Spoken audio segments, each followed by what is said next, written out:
सध्या मराठी कलाकार उघडपणे राजकीय पक्षांची बाजू घेत आहेत। बिहारमधल्या एनडीएच्या विजयानंतर अभिनेत्री निवेदिता सराफ यांनी भाजपचं जाहीर अभिनंदन केलं, तर काही दिवसांपूर्वीच अभिनेत्री चिन्मयी सुमित यांच्याही एका वक्तव्याची चर्चा झाली होती। पाहूया कलाकार आणि त्यांची राजकीय मतं यावरचा एक स्पेशल रिपोर्ट।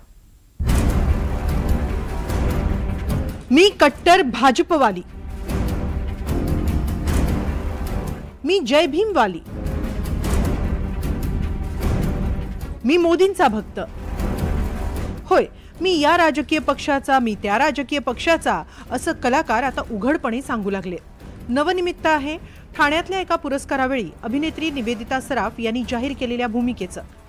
निवेदिता सराफ यांना एक पुरस्कार प्रदान करण्यात आला, त्यावेळी कृतज्ञता व्यक्त करण्यासाठी निवेदिता सराफ उभ्या राहिल्या आणि त्यांनी सर्वात आधी बिहार निकालाबद्दल भाजपचे आमदार संजय केळकर यांचं अभिनंदन केलं।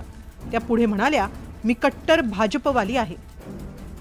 माझे गुरु, माझे पती, आज मी जी काही आहे ते खरंच फक्त आणि फक्त त्यांच्यामुळे, आणि त्यांच्या हस्ते हा पुरस्कार तुम्ही मला दिलात। हे जे काही तुम्हाला सुचलं ना, त्यासाठीच प्रथम तुमचे खूप खूप आभार। मंचावरती उपस्थित सगळे आमदार संजय केळकर, खूप खूप अभिनंदन बिहारबद्दल।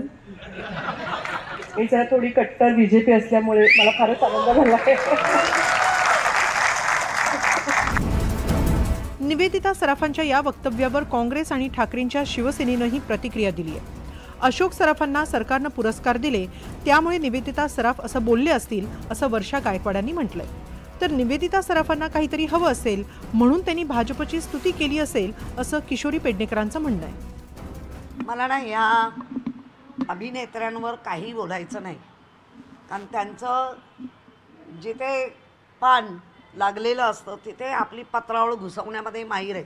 तर मला वाटतं निवेदिताजी सराफच्या मिस्टरांना फार मोठे पुरस्कार मधल्या काळामध्ये मिळाले, जरा सरकारचं झुकतं माप असल्यामुळे कदाचित त्यांना वाटत असेल, पण मला असं वाटतं की महाराष्ट्राचा गौरव म्हणून त्यांनी विचार केला पाहिजे। म्हणून मी प्रश्न विचारला की देशाचे पंतप्रधान आता 11 वर्ष झाल्यानंतर सुद्धा जर तुम्ही महागाई, बेरोजगारी, विदेश नीती, तुम्ही ह्या देशाच्या परिस्थितीबद्दल, सामाजिक सलोख्याबद्दल बोलणार नसाल, तुम्ही नेहमी राजकारण आलं की, इलेक्शन आलं की एक जाती आणि धर्माचं वाद निर्माण करणार असाल, आणि जर तुम्हाला ते आवडत असेल तर त्याच्याबद्दल माझं काही म्हणणं नाही।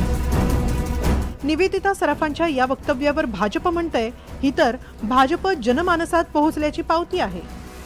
अशाच प्रकारचं वक्तव्य माझा दिवाळीपटचा कार्यक्रम होता तेव्हा महेश कोठारेंनी केलं होतं। आता या देशामध्ये व्यक्ती स्वातंत्र्य प्रत्येकाला आहे। आता निवेदिता सराफ यांना त्यांचं मत व्यक्त करण्याचा अधिकार आहे, आणि त्याच्यामुळे भारतीय जनता पार्टीला समर्थन देऊन कलाकारांच्या प्रतीसुद्धा भाजपविषयी काय आहे हे तिथनं व्यक्त होतंय, परंतु याचं लगेच राजकारण कुणी करू नये। काही दिवसांपूर्वी महेश कोठारे यांनीही भाजपला उघड पाठिंबा दिला होता।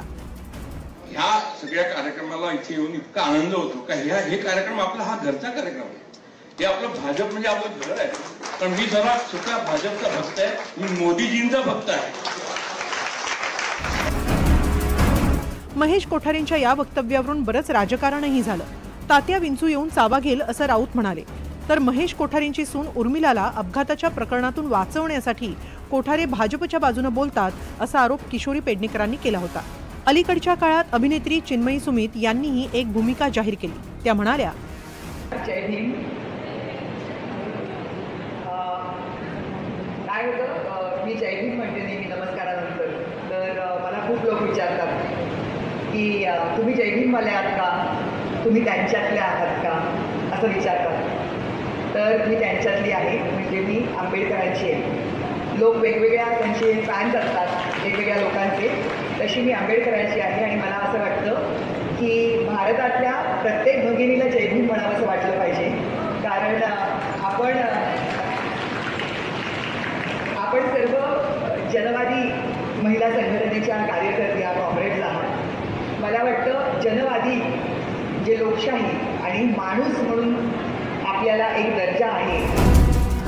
अभिनेत्री उर्मिला मातोंडकर 2019ची निवडणूक काँग्रेसमधून लढली होती, मात्र तिचा पराभव झाला।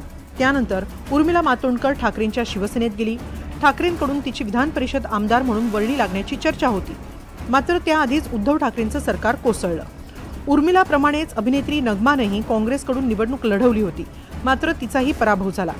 सध्या कुठले कलाकार कुठल्या पक्षात आहेत ते पाहूया. गोविंदा शिवसेना शिंदे गटात आहे. माधुरी दीक्षित भाजपकडून निवडणूक लढवण्याची चर्चा होती.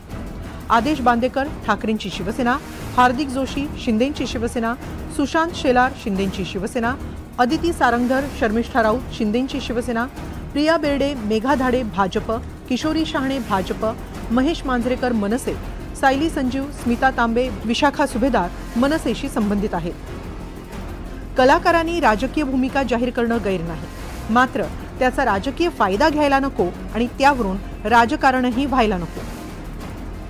Bureau report, NDTV Marathi, Mumbai.